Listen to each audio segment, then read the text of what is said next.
إله إلا الله وحده لا شريك له شهادة تنجي لقائلها من الأهوال والآفات وأشهد أن سيدنا محمدا عبده ورسوله صادق الوعد الأمين اللهم صل وسلم على هذا النبي الكريم محمد صلى الله عليه وسلم وعلى آله وأصحابه ومن تبعه بإحسان إلى يوم الدين أما بعد فيا أيها الناس اتقوا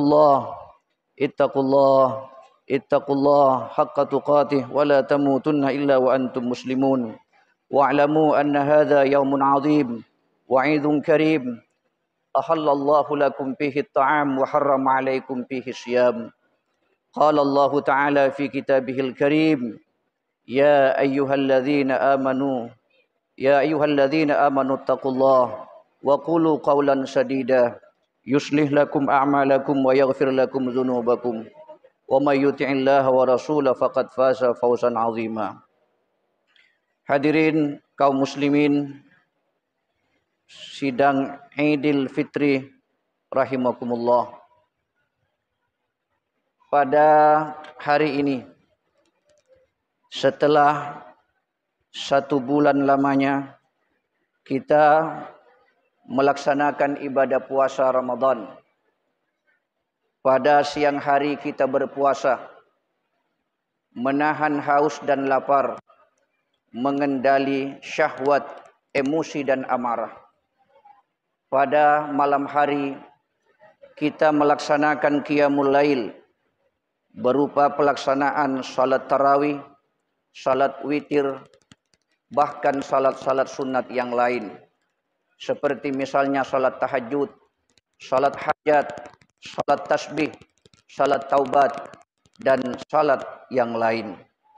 Berusaha keras kita umat Islam ini selama 1 bulan lamanya agar menjadi manusia Indonesia yang beriman dan bertakwa kepada Allah Subhanahu wa taala.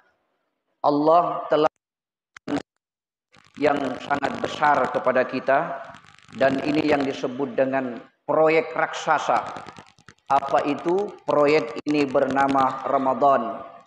Teknik pelaksanaan proyek ini dinamakan puasa. Kemudian target yang ingin dicapai oleh proyek ini la'allakum tattaqun, supaya manusia menjadi orang yang bertakwa dalam pandangan Allah Subhanahu wa taala. Ramadan adalah bulan latihan atau mumarasah, di mana kita akan menghadapi 11 bulan di luar Ramadan. Saya selalu sampaikan kepada masyarakat, kepada jamaah, bahwa kalau kita di bulan Ramadan sudah terbiasa rajin melaksanakan salat berjamaah, maka setelah selesai Ramadan, pelaksanaan salat berjamaah ini akan terus dipertahankan. Itu yang namanya latihan.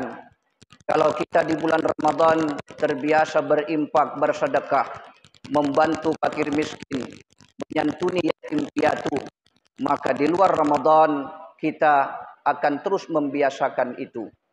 Itulah yang disebut dengan Ramadan sebagai bulan latihan. Kalau tidak, di bulan Ramadan kita rajin beribadah, di bulan Ramadan kita rajin berimpak dan bersedekah, di bulan Ramadan kita rajin melaksanakan qiyamul lail berjamaah, tetapi begitu Ramadan selesai, kita pun juga berakhir beribadah kepada Allah atau selesai pula ibadah kita. Ini berarti kalau demikian adanya, maka sesungguhnya kita gagal di dalam melatih diri di bulan suci Ramadan ini. Selalu saya katakan, kalau ada pemain sepak bola ingin bertanding, sebelum mereka bertanding, mereka banyak-banyak dulu latihan. Pemain bulu tangkis ingin bertanding, sebelum ia maju di medan pertandingan, dia akan jauh-jauh hari sebelumnya banyak berlatih. Untuk apa itu? Tujuannya tidak lain supaya nanti pada saat dia bertanding, dia mampu mengalahkan lawan dan meraih kemenangan. Tapi kalau tiap hari kita melatih, tiap hari kita berlatih, tiap hari kita latihan, tapi begitu bertanding kalah, besok latihan lagi, bertanding kalah lagi, latihan lagi, bertanding, kalah lagi. Kalau begitu kan orang pasti bilang, apalah artinya Anda latihan kalau bertanding kalah terus. Lebih baik nggak usah latihan. Kita ini latihan di bulan Ramadan, bertanding menghadapi 11 bulan di luar Ramadan. Tantangan yang lebih besar di bulan Ramadan itu adalah di luar Ramadan. Kalau kita tidak makan dan tidak minum, kalau kita tidak emosi dan tidak marah karena kita berpuasa, itu bukan sesuatu yang istimewa. Kalau kita dilarang sehingga kita tidak melakukan, berarti itu wajar. Yang hebat, tidak dilarang orang itu tidak melakukan. Itu yang luar biasa. Oleh karena itu, tantangan di luar Ramadan jauh lebih besar daripada yang ada di dalam bulan Ramadan ini. Bisa jadi di dalam bulan Ramadan ini, ibu-ibu, kaum wanita menggunakan pakaiannya yang rapi, menggunakan pakaian busana muslim. Tetapi begitu selesai Ramadan, kita pergi kemana-mana, kita ke pasar, kita ke mall, atau orang banyak mondar-mandir misalnya ke Jakarta, masuk di bandara, kita sudah tidak bisa lagi bagaimana kita memblokir pandangan kita, sehingga sesuatu yang semacam itu kan dapat merusak pandangan kita dan hukumnya adalah dosa. Itulah sebabnya Sayyidina Ali bin Abi Thalib berkata, oleh karena itu kalau sesudah Ramadan ini, ketika kita melihat sesuatu yang bagus, yang indah begitu, kita hendaknya palingkan pandangan ini supaya tidak merusak pahala ibadah puasa yang sudah kita latih selama 1 bulan lamanya itu. Makanya Sayyidina Ali berkata, an-nadratul ula laka wassaniyatu alaika. Pandangan pertama adalah rezeki bagi kamu, wassaniyatu alaika, dan pandangan kedua adalah laknat bagi kamu. Jadi kalau kita sedang memandang, buka HP misalnya, kemudian lihat gambar-gambar porno, geser segera itu. Kemudian lihat film-film porno, film-film unyil, segera geser. Palingkan pandangan itu. Qul lil mu'minina yaghuddu min absarihim wa yahfadzu furujahum. Palingkan pandangan itu. Dan pakai pandangan pertama. Sebab pandangan pertama itu ada pahalanya, rezeki. Pandangan kedua dosa. Kenapa bisa pandangan pertama ada pahalanya, Pak? Ya, kita memandang sesuatu yang indah, pertama kali itu secara kebetulan, tidak disengaja. Tapi begitu kita lihat barang bagus, kita mau memandang lagi. Pandangan yang kedua ini, itulah yang menjadikan laknat bagi kita karena sudah ada unsur keinginan dan kesengajaan. Allahu Akbar, Allahu Akbar, la ilaha illallah, wallahu akbar, walillahil hamd. Bulan suci Ramadan ini pula disebut dengan Syahrul Mujahadah atau Syahrul Jihad. Bulan di mana manusia sedang berjuang keras, sedang menghadapi peperangan dahsyat, yaitu peperangan melawan hawa nafsu yang ada dalam diri kita masing-masing. Rasulullah Shallallahu Alaihi Wasallam pada 14 abad yang lalu di 17 Ramadan beliau menghadapi peperangan besar bernama Perang Badar.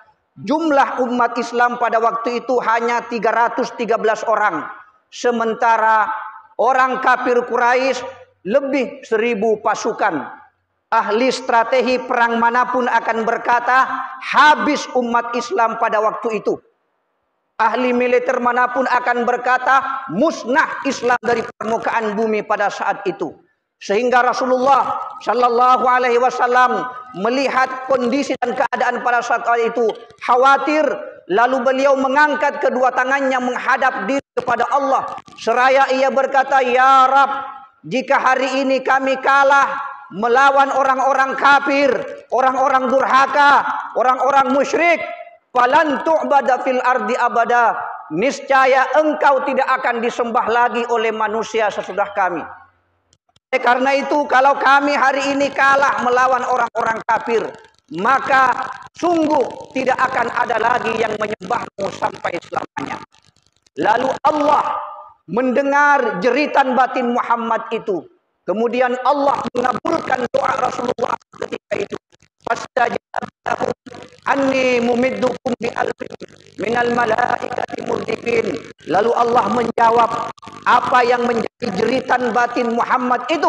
Kemudian Allah menurunkan bala tentara berupa malaikat yang tidak dilihatnya oleh kafir Quraisy pada waktu itu, sehingga pasukan Quraisy yang lebih dari 1000 itu dijadikannya tunggang langgang, hancur berantakan dan tewas dalam waktu yang sesingkat-singkatnya.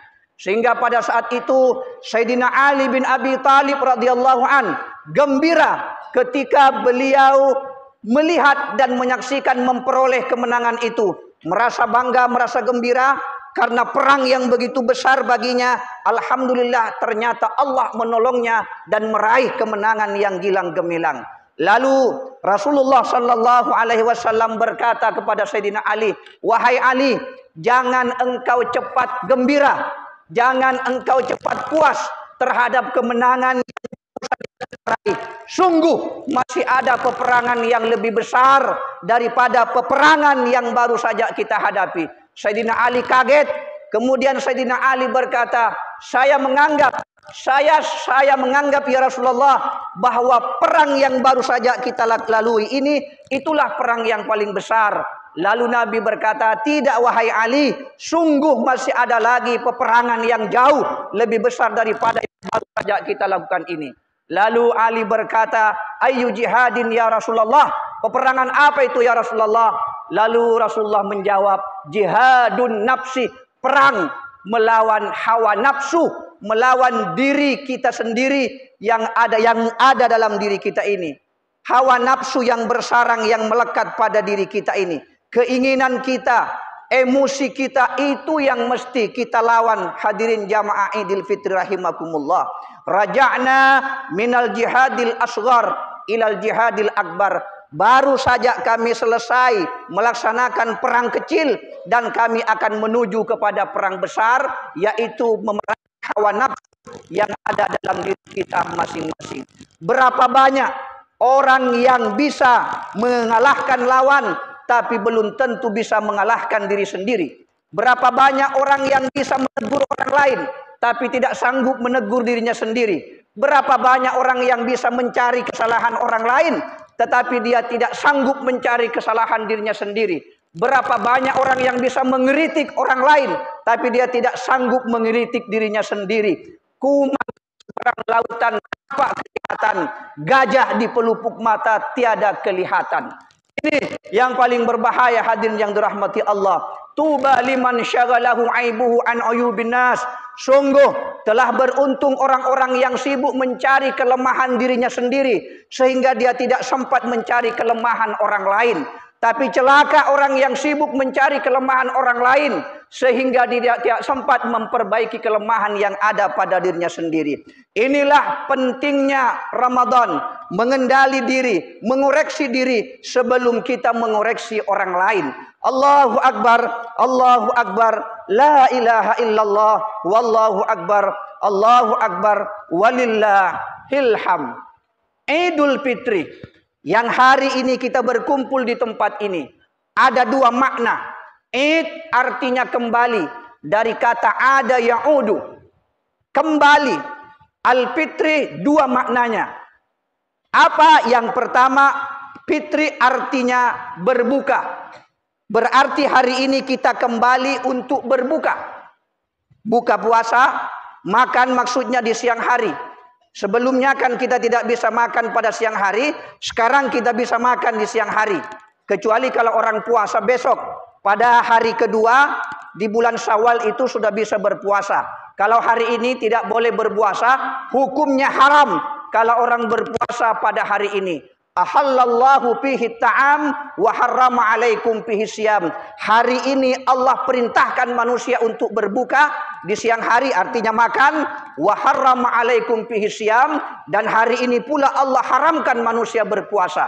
Tapi kalau besok, lusa dan seterusnya bisa orang melaksanakan puasa, dan itu yang disebut dengan puasa sunat.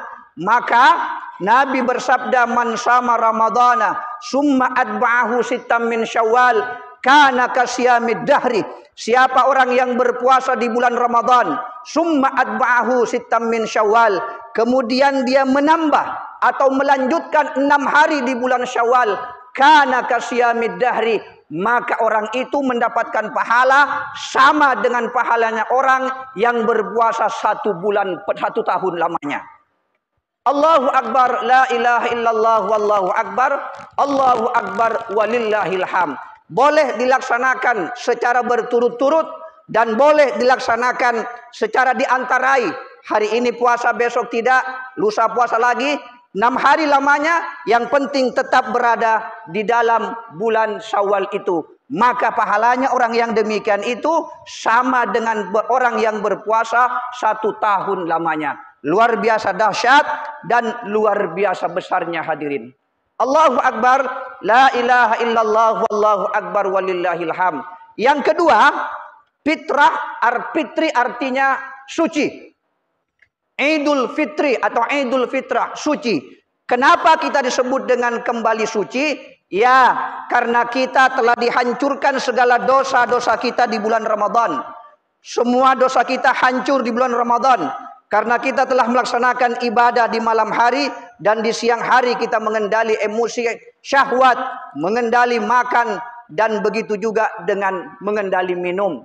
Maka hancurlah kita punya dosa itu sehingga hari ini kita seperti seorang bayi yang baru dilahirkan dari rahim ibunya tanpa punya dosa dan kesalahan, suci. Kullu mauludin yuladu 'alal fitrah. Setiap bayi suci, dilahirkan dalam keadaan suci. Fa'abawahu ayyuhaddiyanihi aw yunassiranihi aw yumajjisanihi. Kedua orang tuanya lah yang menyebabkan anak itu Yahudi atau anak itu Majusi atau anak itu Nasrani. Jadi anak seperti bayi yang baru dilahirkan, maka dia suci. Anaknya siapapun dia, apa anaknya Yahudi, anaknya Nasrani, kalau dia bayi lahir dalam keadaan suci.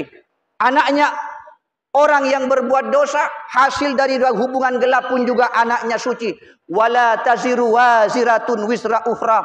Allah tidak akan membebani dosa orang yang berbuat pada orang lain. Yang dosa orang tuanya, tapi bayi itu statusnya tetap suci dalam Islam. Ma'asyiral muslimin jamaah Idul Fitri rahimakumullah. Oleh karena itu, ibadah puasa yang baru saja kita lalui ini telah menghancurkan segala dosa-dosa kita.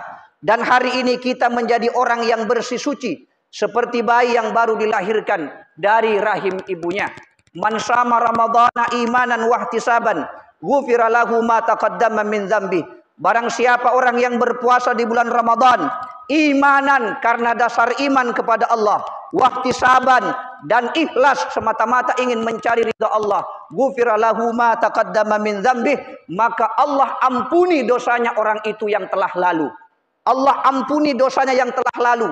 Yang telah lalu yang mana, Pak? Ya, bisa jadi yang telah lalu 1 minggu yang lalu, bisa jadi dosa 1 bulan yang lalu, bisa jadi dosa 1 tahun yang lalu. Sebab hadisnya tidak mengikat dengan waktu. Hadisnya hanya mengatakan diampuni dosanya yang lalu. Bisa 1 minggu yang lalu, bisa 1 tahun yang lalu, bisa 1 bulan yang lalu, bahkan mungkin bisa 2 tahun yang lalu. Ma'asyiral muslimin rahimakumullah. Lalu yang diampuni oleh Allah itu dosa yang mana? Yang diampuni adalah dosa yang dikerjakan oleh manusia kepada Allah. Sebab dosa itu ada 2. Ada dosa kepada Allah, ada dosa kepada manusia. Dosa kepada Allah, Ramadan telah menghancurkannya. Apa itu dosa kepada Allah? Pernah kita tidak sholat, pernah kita tidak puasa, pernah kita minum minuman keras, pernah kita judi, itu semua dosa-dosa kepada Allah. Pernah kita menghisap narkoba, itu dosa kepada Allah. Maka Ramadan telah menghancurkan dosa-dosa itu. Namun ada dosa yang kedua yang tidak akan diampuni oleh Allah kalau orang itu tidak meminta maaf kepada orang yang ditempati bersalah. Apa itu? Dosa kepada sesama manusia. Inilah yang sering menjadi persoalan dalam kehidupan ini. Itulah sebabnya sebelum manusia kembali menghadap kepada Allah, seluruh perselisihan yang terjadi di dunia ini hendaknya diselesaikan. Kenapa? Karena kita akan menjadi persoalan nanti sampai ke akhirat. Allahu Akbar, Allahu Akbar, la ilaha illallah, wallahu akbar, Allahu Akbar, walillahil hamd. Allah Subhanahu wa taala berfirman, "Dzuribat alaihimuz dzillah aina ma suqifu illa bihablin minallah wa hablin minan nas." Dimanapun manusia berada selalu ditimpa kehinaan, ditimpa penderitaan, ditimpa kebinasaan, illa bihablin minallah wa hablin minan nas, kecuali orang itu berpegang teguh dengan tali Allah dan berpegang teguh dengan tali manusia. Artinya manusia hanya bisa selamat kalau berpegang teguh kepada keduanya, yaitu sandaran vertikal kepada Allah melalui ibadah dan sandaran horizontal kepada sesama manusia memperbaiki hubungan sosial ini. Kalau ada orang ahli ibadah,